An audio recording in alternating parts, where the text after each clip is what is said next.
These are the parts we're going to need for the motor. There's the motor itself, but we need to pass electricity into it, and we've got to do that through these connections at the back, and for that we're going to need some wires, hence the two wires.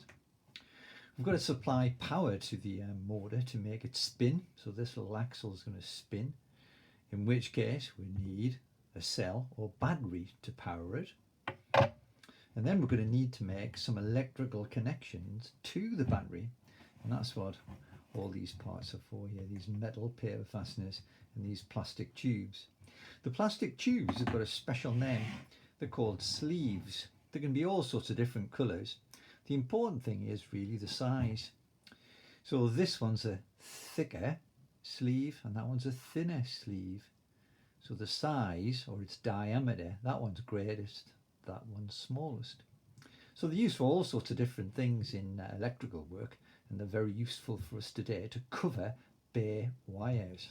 Bare wires are a bad thing in circuits because they can touch the things they're not supposed to and stop your electric motor from working.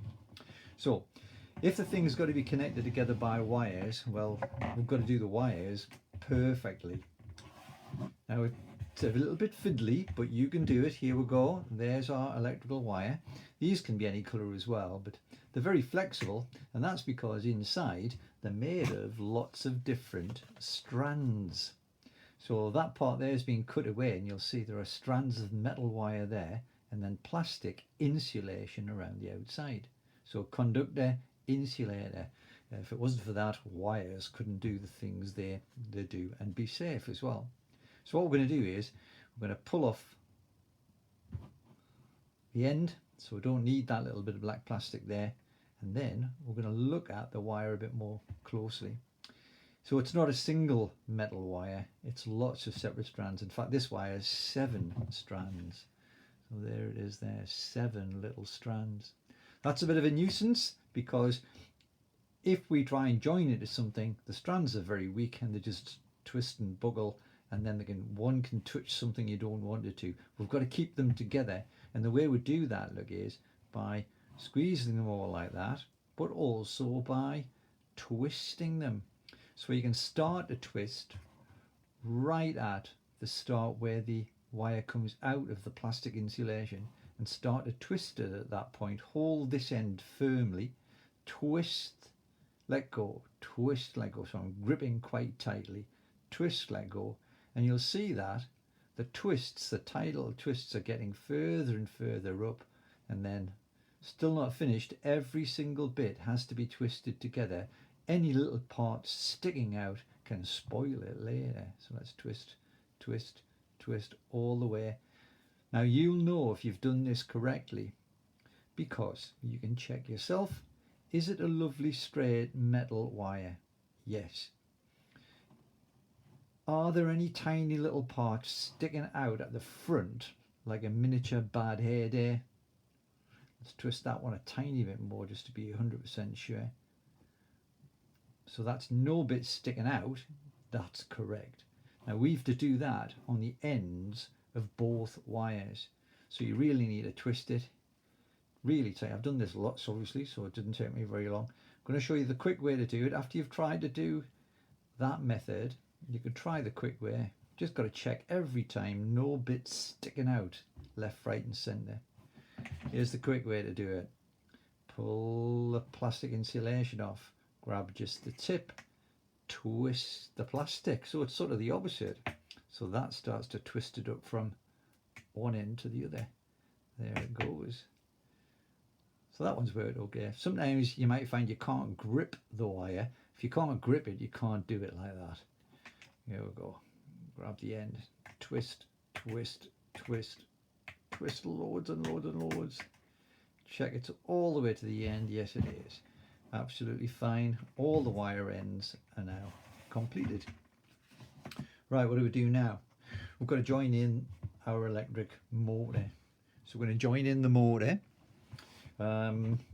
These little connectors at the back are where the wires have to join in order to let the electricity go in and then come out, so the electricity flows through the motor. Well, the way we do it is this. Either one, it's like threading a needle, pop the wire in through the hole. Don't pop it all the way in, because we do not want the plastic of the wire to touch the metal contacts.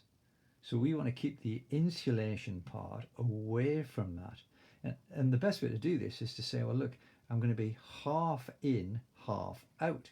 So there we are. If you hold it nice and still, half of the wire is sticking out through the little hole and half of it hasn't gone in yet.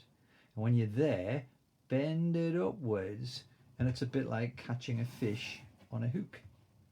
So there's our little fish hook, like that. Well, that would soon come off, so what we've got to do is close it up. So don't let this wire dangle, it just gets all tangled up. Keep it pulled away, very slightly though. Close the wire up. Now even that's not good enough, it would still come loose. Hold the two bare wires that have sort of bent back to touch each other, hold them, and then twist the motor. So finger and thumb are gripping the bare wires, not the motor. This hand's gripping the motor, and I'm twisting it round. So what happens is those two bits of bare wire have twisted to themselves. Now make sure you've done that nice and tight. Yeah, there it is. What we want to try and avoid is any little bumps around here. So if a piece of wire sticks out, that's not good enough. It's got to be smoothed in. Right, let's pop the sleeve on. So it's the thinner of the two sleeves that get popped on there, the thinner of the two, and that sleeve has to slide all the way along and cover. There it goes. So you can't see any of the bare wire. So the next one's exactly the same. Pop it through,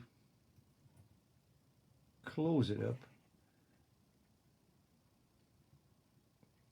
twist it tightly. The first one gets in the way a little bit, but every now and then stop and pull it out of the way. Twist it, twist it, twist it. Fantastic. No lumps or bumps sticking out. Next sleeve. In we go. There it goes. Sleeve. Down the wire. Push the sleeve, making sure there's no bumps around there, otherwise it just gets caught on them. Over there, yes we are, and then push it along like that. Now bring the two wires together and twist the whole motor bit by bit, so these sleeves can't come back off again, so that the twists are important here. Don't twist it all the way, don't twist it all the way, maybe about halfway, so it ends up looking like that. So there's all of our twists there. There's the two bare ends. This next bit's easier. We're going to take one of the sleeves, the big sleeves, the wider ones, pop it on. Then we're going to bring it back up until the bare wire is just sticking out a tiny bit. There it is. Bend it over, and that makes a little sort of a hook. And where the hook is, the whole point is, look, it doesn't fall back down the wire. So it can't fall back down. The hook catches. Hold the bottom, clamp the wire in your fingers and the sleeve at the same time. Take one of the metal fasteners and pop it down the hole. And really the whole point of this is you're making an electrical connection between the bare metal fastener and the metal wire that's inside the sleeve. So that's the first one done. Next one exactly the same. Sleeve, tiny bit of bare wire, so that's far too much sticking out. Tiny bit of bare wire sticks out. Bend it over. There it goes, look. Bend it over. Fastener goes down the hole. Push really firmly. That clamps the wire. And there's our motor finished.